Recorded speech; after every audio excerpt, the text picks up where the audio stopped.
Mummy हमें यहाँ नहीं रहना, जगह नसुट्टी है। सब ठीक हो जाएगा बेटा। अच्छा 4 मिनट होने वाले हैं, और बात करनी है? नहीं।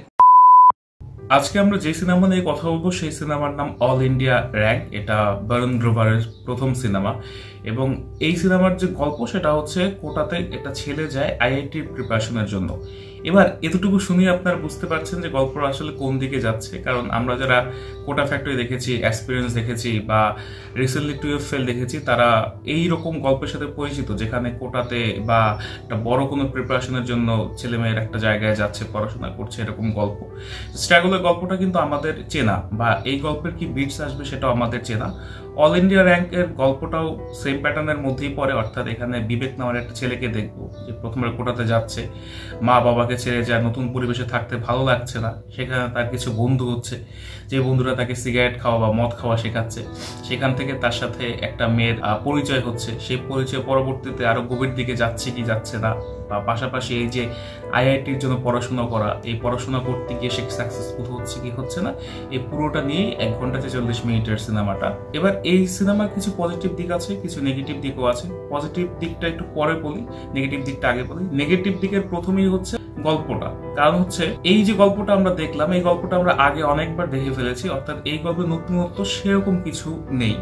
এবার এই গল্পটা দেখতে যে খারাপ লাগবে তা না, কারণ এই যে জার্নিটা, এই জার্নিটা দেখতে সবসময় ভালো লাগে। একটা ভিন্ন লেন্স থেকে অন্য মানুষের জার্নি দেখতে তো সবসময় ইন্টারেস্টিং লাগে, সেটা আসলে এখানেও হবে। বাট কথা হচ্ছে এই গল্পতে এমন কোনো কিছু অফার করছে না যেটা দেখলে খুব ওয়াও টাইপের অনুভূতি হয়, যেটা 12 ফেলের ক্ষেত্রে হয়েছিল বা কোটা ফ্যাক্টরির ক্ষেত্রে হয়েছিল, সেটা এখানে আমরা পাবো না।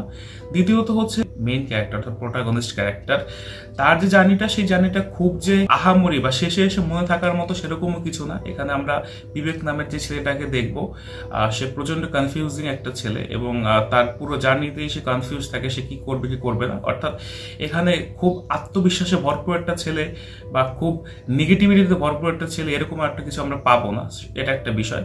থার্ডলি হচ্ছে যেই ন্যারেটিভে গল্পটা এগোয়, সেই ন্যারেটিভের মধ্যে আহামরি কোনো চমক নেই। মানে এমন না যে দেখলে আপনি অন্য কোনো অ্যাঙ্গেল বের করে ফেলবেন বা ডিরেক্টর এখানে ফরম্যাট নিয়ে অনেক কিছু ভেবেছে বা কিছু, সেরকম কিছু নেই। খুবই ধিমে তালে গল্পটা এগোয় এবং গল্পটা খুব তাড়াতাড়ি শেষও হয়ে যায়।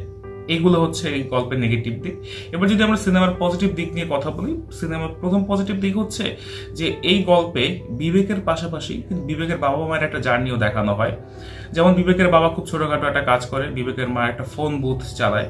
সো এই দুইটা মানুষের কিন্তু একটা স্বপ্ন আছে তাদের ছেলেকে নিয়ে, একমাত্র ছেলে যেহেতু, এবং ছেলে যদি আইআইটিতে চান্স পায়, সেখান থেকে বের হয়ে এলে ছেলে যে বাবা মার হাল ধরবে, পরিবারের হাল ধরবে, এইটা নিয়ে কিন্তু বাবা মার একটা চিন্তা আছে।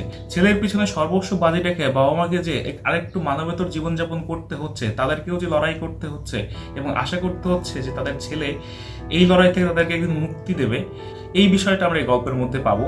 দ্বিতীয়, গল্পটার প্যাটার্নটা রিপিটেটিভ, বাট এই গল্পটার মেকিংটা রিফ্রেশিং এবং এটা শেষ পর্যন্ত দেখলে খুব যে খারাপ লাগবে তা না। থার্ডলি হচ্ছে যেটা আমি নেগেটিভিটিতে বলেছিলাম, সেটা পজিটিভিটির মধ্যেও আসবে, সেটা হচ্ছে একটা কনফিউজিং ছেলেকে এখানে দেখানো হয়। বাট এই কনফিউজড হওয়াটা বা এই কনফিউজ স্টেটে বোধহয় আমরা সবাই থাকি। বিশেষ করে যে বয়সে গল্পটা আমরা দেখছি, এই ছেলেটা যে বয়সটা পার করছে, এই বয়সে কিন্তু আমরা সবাই কোনো না কোনো ভাবে খানিকটা হলে কনফিউজ থাকি, কি করব করবো না, কোনটা করলে ভালো হবে, কোনটা করলে ভালো হবে না, হরমোনাল ইমব্যালেন্সের বিষয় বা প্রকৃতির প্রভাব, সবকিছু মিলিয়ে কিন্তু এই বয়সটা আসলে বিভ্রান্ত হওয়ার মতোই বয়স, এবং সেই বিভ্রান্তিটাকেও কিন্তু এই গল্পে খানিকটা হলেও নিয়ে আসা হয়েছে।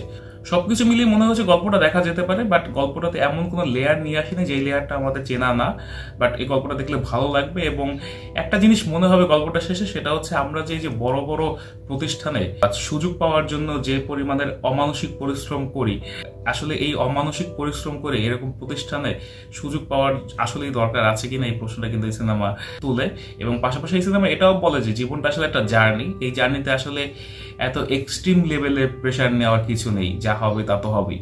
ভালো কিছু চেষ্টা জারি রাখতে হবে, কিন্তু যেই চেষ্টার জন্য এত কিছু করা হচ্ছে, সেই চেষ্টাটা যদি সফল না হয়, তাহলে যে জীবন থেমে যাবে, অপশন বি বলতে যে কিছু থাকবে না, এটাও আসলে হয় না।